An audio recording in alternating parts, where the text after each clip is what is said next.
عزت ہم سب کی عزت جان مال ایمان اور اسلام کی حفاظت فرمائے۔ گزشتہ جمعۃ المبارک پر ذکر چھڑا تھا وہ 7 لوگ جن کو اللہ پاک قیامت کے دن اپنے عرش کا سایہ نصیب فرمائے گا۔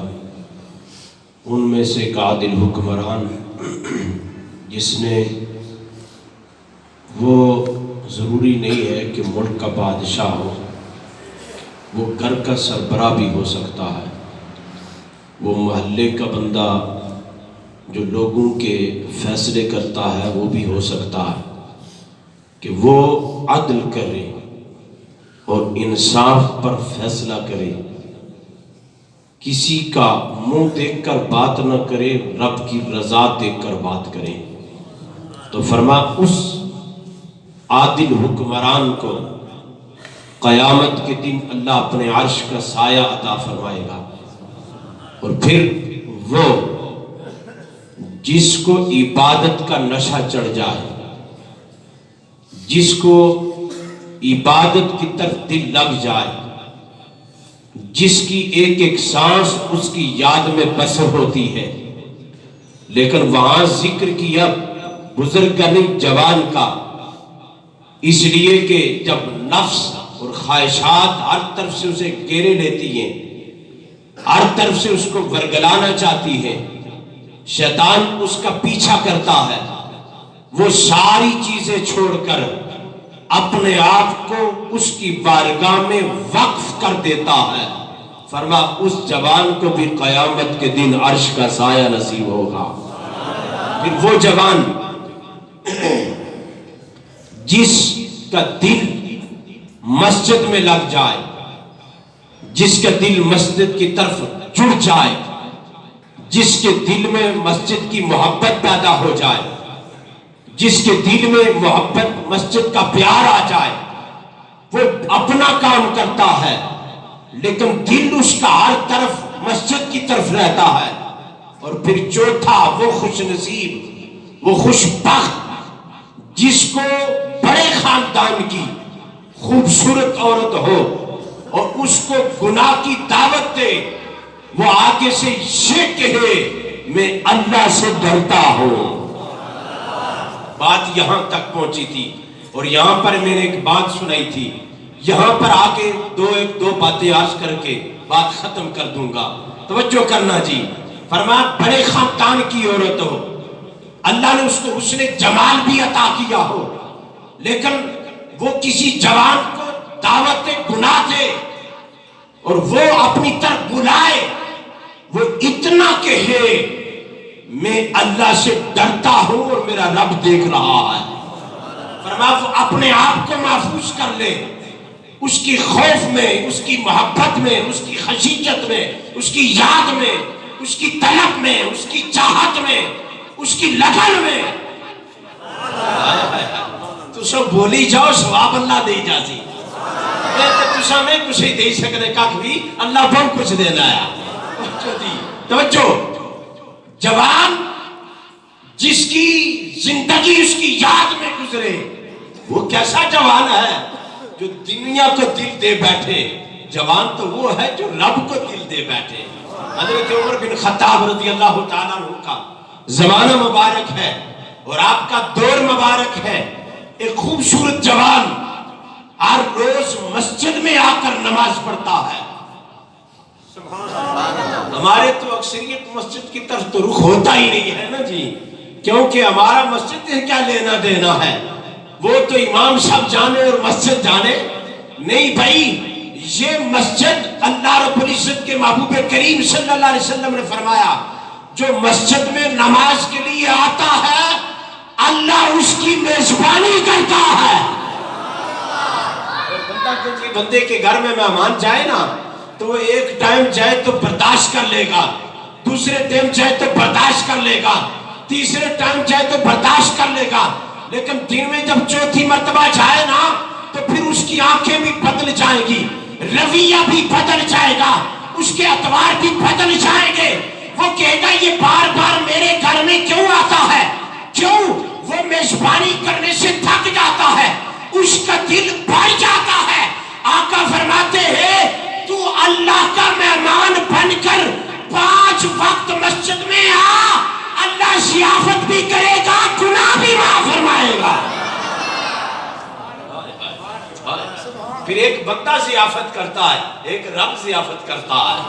اور پھر توجہ کرنا، حضور نے تو یہاں تک فرمایا، حضور فرماتے ہیں ایک نماز پڑھنے کے لیے آتا ہے، نماز پڑھنے کے بعد وہ مصلی نہیں چھوڑتا، کب تک؟ جب تک اس کا وضو رہتا ہے۔ اور میں آپ کو ایک پیغام اور محبت، نماز فرض ہے نا جی، وہ تو ہم نے فرض اس کا ادا کرنا ہے، لیکن فرض نماز پڑھنے کے بعد، تسبیحات پڑھنے کے بعد کم از کم زیادہ نہیں تو 2-4 منٹ اس نیچے سے بیٹھنا چاہیے، میرا رب مجھے دیکھ رہا ہے، وہ مجھے دیکھ کر خوش ہوتا ہے۔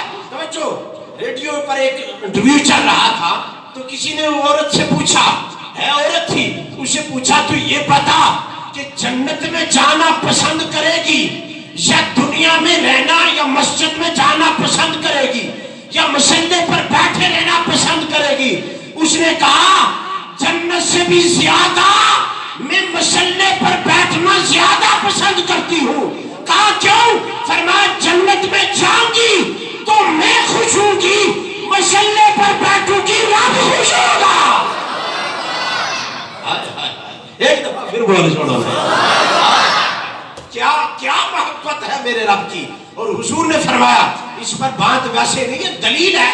آقا فرماتے ہیں نماز پڑھنے کے بعد جتنی دیر تک اس کا وضو رہتا ہے، وہ مصلی پر، نماز تو فرض ہے، اس کا حکم تھا، فرض ادا کرنے کے لیے آیا تھا، لیکن یہ جو ویسے بیٹھا ہے مصلی پر، اس وجہ سے کہ رب خوش ہوتا ہے، آقا فرماتے جتنی دیر تک وہ کچھ پڑھے یا نہ پڑھے، خاموش بیٹھا رہے، میرا رب خاموشی پر بھی اسے اجر عطا فرماتا ہے۔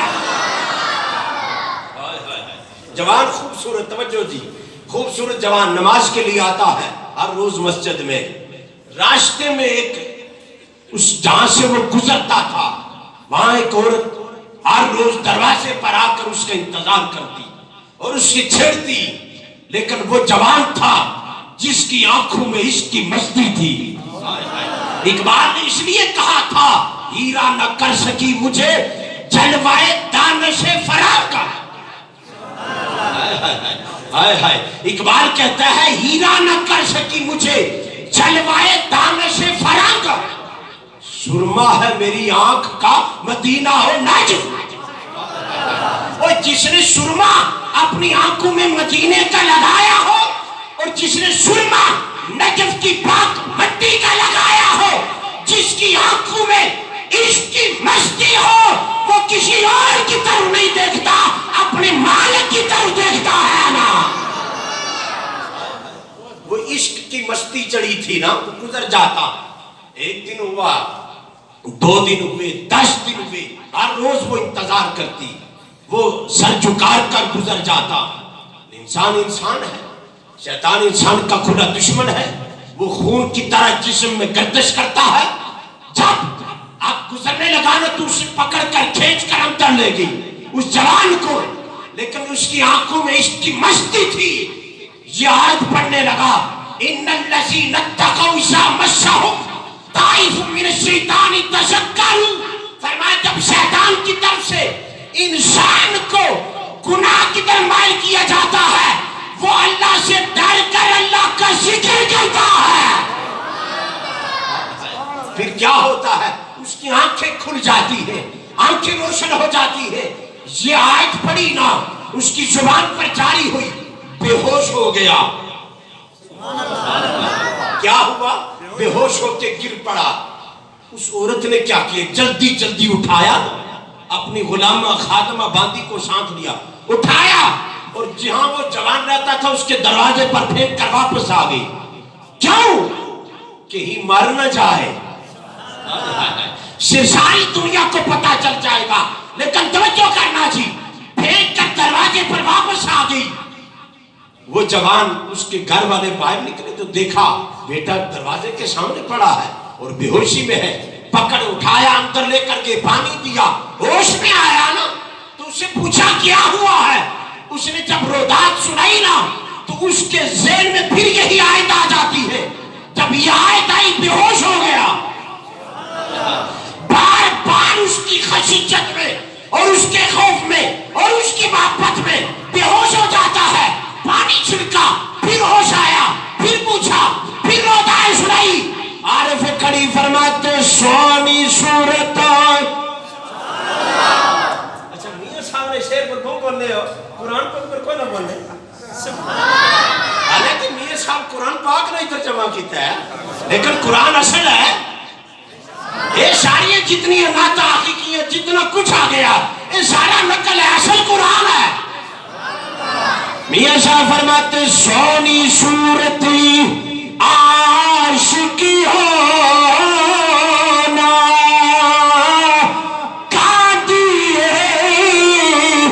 دانائی,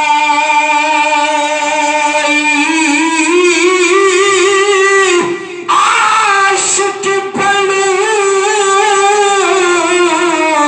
تو اسی سونے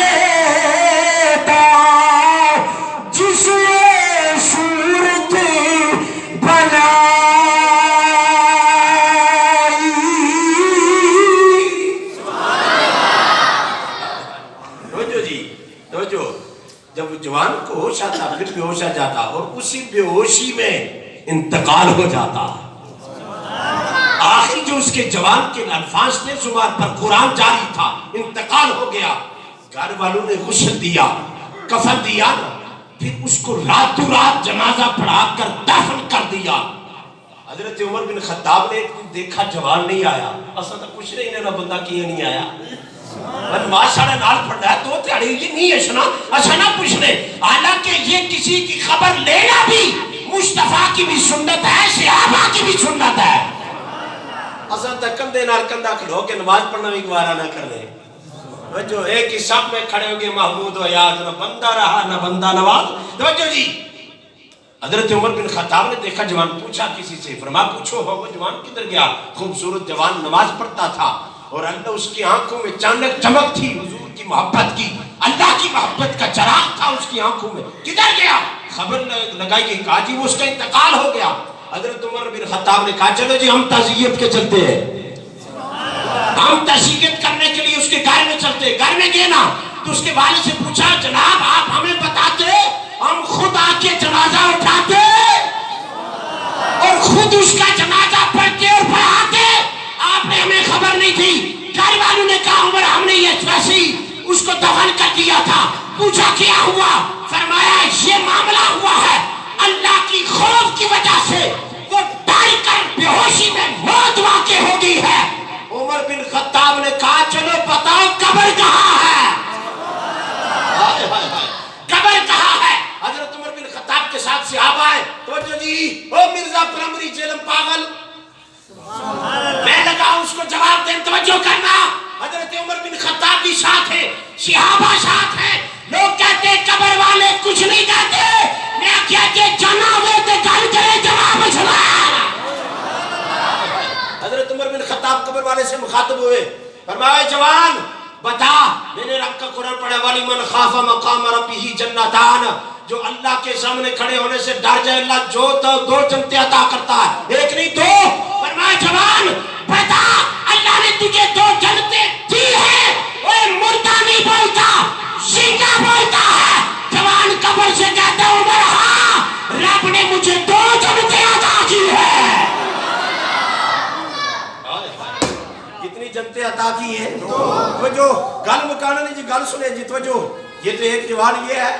اور حضرت عمر بن خطاب کے زمانے میں کی نماز پڑھنے میں میں کی 32-33 سال ہوئی ہے. اللہ کہہ رہا ہے ماں کی بھی سٹ لگی جائے کوئی تو شاید بھی 70-80 سال ہوئی ہے. اللہ کہہ رہا ہے وہ نماز پڑھنا نصیب کرے جس وچ بس نماز پڑھا تے پانی جان.